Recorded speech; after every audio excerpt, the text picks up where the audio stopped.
During World War II, Germany first introduced the MG-42, a machine gun feared for its firepower and incredible rate of fire. But 2 decades later, in the middle of the Cold War, it was replaced by the MG-3. Why did this change happen? Why did Germany decide to move on from the MG-42? In 1939, when World War II broke out, the German army relied on the MG-34, considered the first truly universal machine gun. It was an advanced and accurate weapon, capable of filling multiple roles on the battlefield. But it had a serious problem. It was too expensive and too slow to produce, since it required high-precision machining. On top of that, in dusty or muddy conditions, it became prone to jamming. For a war expected to be long and attritional, these limitations were simply unsustainable.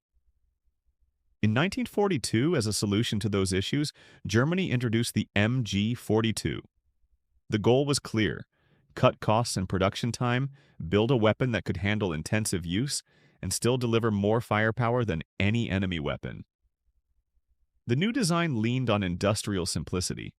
Much of the precision machining was dropped in favor of stamped and welded parts, which made production faster and far cheaper. While building an MG-34 could take around 150 work hours, an MG-42 could be completed in just 75.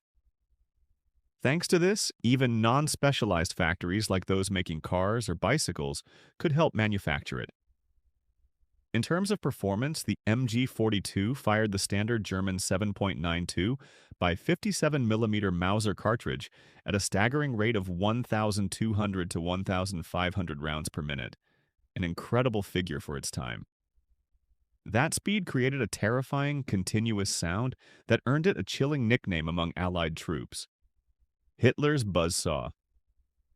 Beyond its psychological impact, the MG-42 offered real tactical advantages. It featured a system that allowed overheated barrels to be swapped out in seconds, ensuring sustained fire during prolonged battles. On top of that, it could adapt to different roles. With a bipod, it worked as a light machine gun. With a tripod, it became a heavy machine gun. And it could even be mounted in defensive positions or used for anti-aircraft fire. But despite the MG-42's excellent design and effectiveness in combat, it had its limitations. One of the main issues was its rate of fire, which ranged between 1,200 and 1,500 rounds per minute. While this speed was incredible for its time, it also meant a staggering consumption of ammunition. An experienced gunner could empty a 50-round belt in just seconds, which required enormous amounts of ammunition and added significant weight for soldiers to carry. On top of that, the barrel overheated very quickly. Although it could be swapped out in seconds, intense combat required multiple spare barrels, adding more pressure to logistics. The extreme mechanical stress also caused accelerated wear on key components, such as the bolt and recoil springs, which demanded more frequent maintenance to keep the weapon operational. Another drawback came from the complexity of its firing mechanism. The MG-42 lacked a true semi-automatic mode, meaning all of its fire was fully automatic. This made it difficult to control short bursts, as even a light pull on the trigger could release 5 to 7 rounds, wasting ammunition and reducing accuracy in situations where controlled fire was needed. This limitation was especially noticeable for inexperienced gunners, or in scenarios that required precise suppressive fire at longer ranges. The issue of ammunition became even more critical after World War II. The MG-42 was chambered in Germany's 7.92 by 57mm Mauser cartridge, while NATO, of which West Germany became a member, standardized the 7.62 by 51mm round. Keeping the MG-42 meant maintaining a separate, costly supply chain that was incompatible with Allied forces and impractical for a modern army. There were also manufacturing and material concerns. During the war, steel quality varied and heat treatments were simplified to speed up production. While the stamped steel design had been revolutionary, some critical parts remained expensive and could benefit from more advanced post-war methods. These issues affected the durability and reliability of some batches, especially toward the end of the conflict. The political context also weighed heavily on the weapon's future.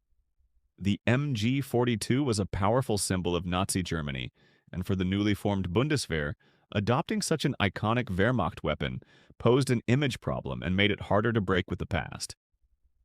There was a clear intention to equip the new German army with modern weapons that represented a democratic Germany aligned with NATO.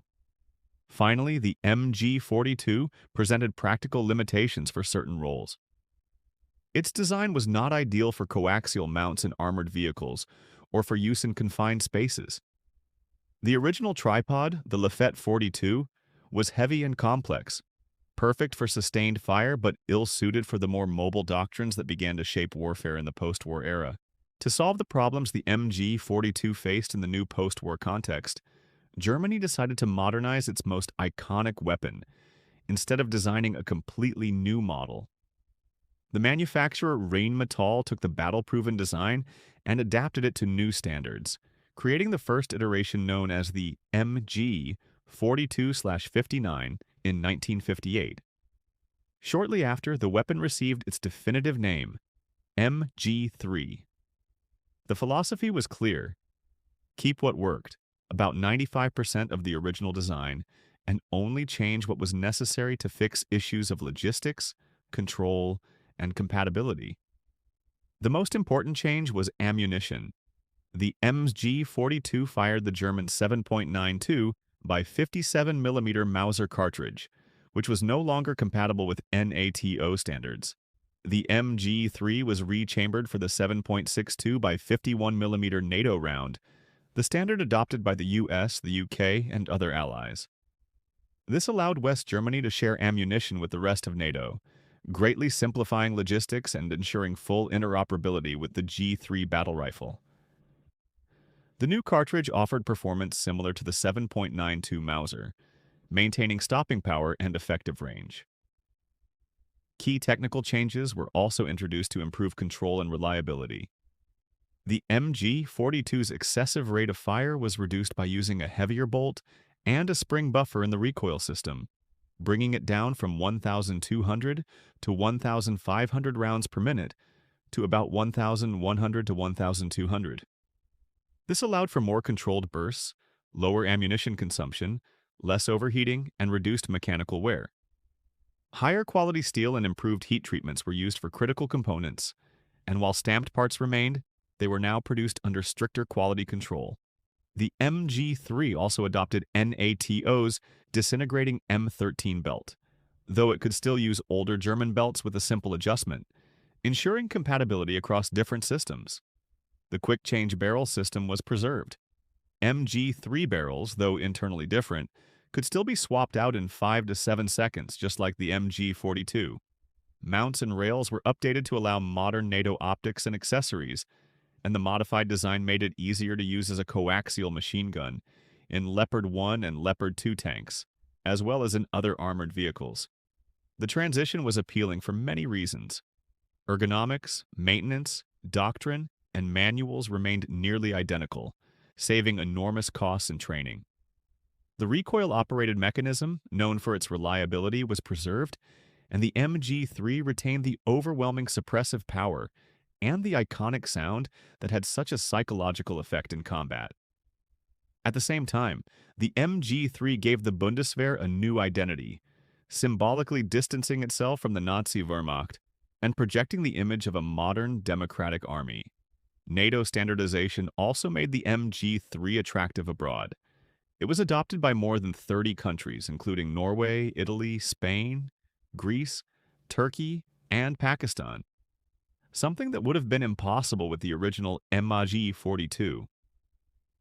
As for its main technical specs, the MG-3 is chambered in 7.62 by 51mm NATO, has a rate of fire of 1,100 to 1,200 rounds per minute, weighs 11.5 kilograms with a bipod, measures 1,225 millimeters in length, with a 565mm barrel, and achieves a muzzle velocity of about 820 meters per second. Its effective range is 800 meters with a bipod and over 1,200 meters with a tripod. In essence, the MG-3 solved the MG-42's issues of logistics, control, durability, and compatibility, while keeping all of its original strengths. It was a brilliant solution that combined the best of the past with the advantages of the new Cold War era. Today, the MG-3 remains the standard medium machine gun of the German Bundeswehr, more than 60 years after its introduction.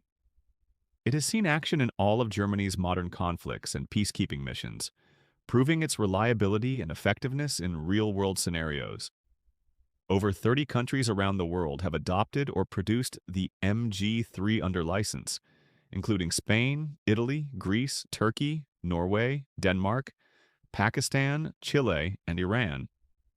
Its global presence is massive, solidifying its reputation as one of the most successful and dependable medium machine guns ever made. Its design continues to influence modern firearms, and its reliability remains a benchmark in the weapons industry.